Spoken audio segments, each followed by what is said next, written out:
Hi, I'm Darren. It's Saturday night. I'm joined with Shawn and Jesse. And we were kicking around because Jesse decided to bring in his 1994 Mustang GT and show it to us. And we generally had nothing else going on, so we thought we'd take this time to demonstrate a really neat thing that Jesse can do. Essentially, you can grab any car from the 40s, 50s, 60s, just throw it at him, and then he'll just spit out random facts about it and practically tell you the entire car's history. Now, Shawn, you had a car in mind. Yeah, I did. We haven't told Jesse. I have no clue what it is. What the car is. So, Shawn, put it to Jesse. Tell us about the Ford Edsel. Ford Edsel. Well, actually, it's just the Edsel because it is. It's a brand, I guess, that Ford had. So you had, Ford, Mercury, Edsel, and then Lincoln. Edsel was kind of, it was a car that was supposed to be ahead of its time, and in some features it was, but it really ended up being a flop and one of the cars that almost put Ford under. So it was named after Edsel Ford, which was Henry Ford's son, and it came into production. Henry Ford II, which is Edsel's son, kind of made a tribute for his dad with it. So it was supposed to be a car that was totally different from any other Ford, and it ended up being kind of like a rebadged and kind of different sheet metal, but basically it was a Mercury chassis. It ran for 3 years. In 1960, I think there was less than 1,000 models or something like that made. Biggest bad raps it came out with was the push button steering wheel, and it was famous for when you're turning a corner, it would switch gears on you. So that was one of the bad parts about it. I actually owned one. I had a 59 Edsel. It was my first car. I got it when I was 14 years old. It was given to me, so it's good stuff, right? Did it ever run? No, not while I had it. So 58, it had, for engine-wise and stuff like that, it was pretty common, small Y blocks, and it had a couple Mel engines in them. I think the 401 was the biggest you can get, but I'm not sure anymore. I used to know more about that stuff. I think 60, they went more with the common Ford engines. The straight six, the 223 was the basic. Actually, it was a deleted option for powertrain. So yeah. So that's just off the top of your head. Yeah, pretty much. But he used to know more about it. Mm-hmm. Yeah, more than that. Whereas I look at it and I go, there's an Edsel over there at the car show, And it it's ugly as happens shit. to be a certain color. That's as far as I get. It is in color, and it is a Edsel. Well, actually, the funny thing about the colors of the Edsels is that the American models and the Canadian models had their own colors.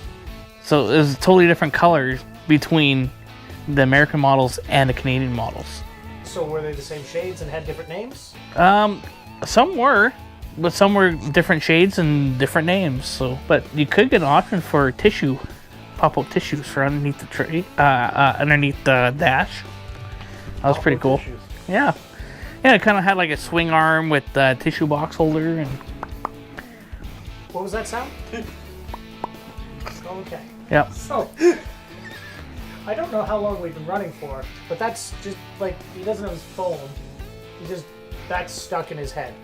He's one of those guys where he can be wandering through a junkyard or an old car will go by and you're like, oh, I think that's a whatever, and you'll get a very stern correction. No, that's this, because you can tell this, this, and this, and that, and that. Yeah.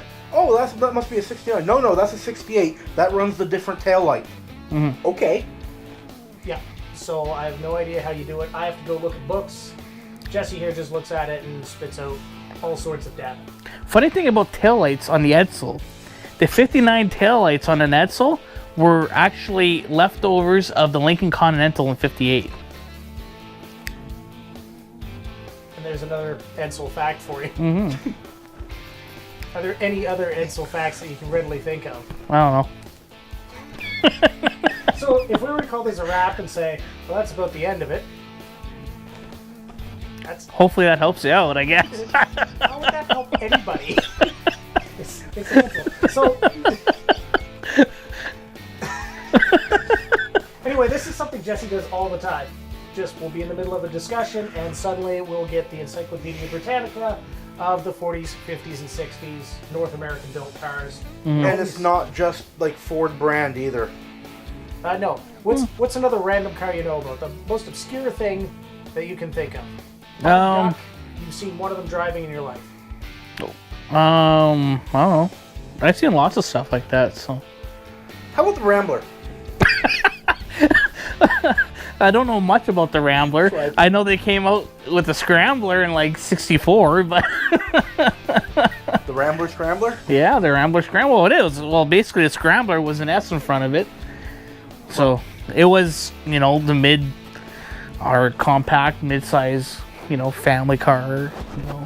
Low buck at AMC was at that time was low buck car. So That's all you know about that one. that's pretty much it. I mean, it was like the Ramblers was around even like in the 50s and stuff before AMC came around, and that was their own own thing, and then they just kind of Got homologated and where it went. yeah basically it was, well, AMC was a conglomeration of like Studebaker and Willys and Kaiser and a bunch of other one-off 50s manufacturers that got together and said, we're gonna beat the big three by coming together, and eventually they sold out in the 80s to Dodge, so They lost. yeah, they became one of the big three. So, if you've made it this far, awesome. Great work for sticking with us this far. Like we said, this could go on for hours and hours. So, to cut this one off, is what we'll do is, if you've got a question for Jesse about a car, anything at all, just something or other, and you want to know something, put it down in the comments below this video. Ask Jesse a question. Go ahead, ask him anything. He'll spit out an answer. I'll try and meet your demands. So, until next time, it's been fun. Saturday night, what else to do but ask Jesse questions about random cars. We'll catch you next time. Like, share, and subscribe. Later. Later.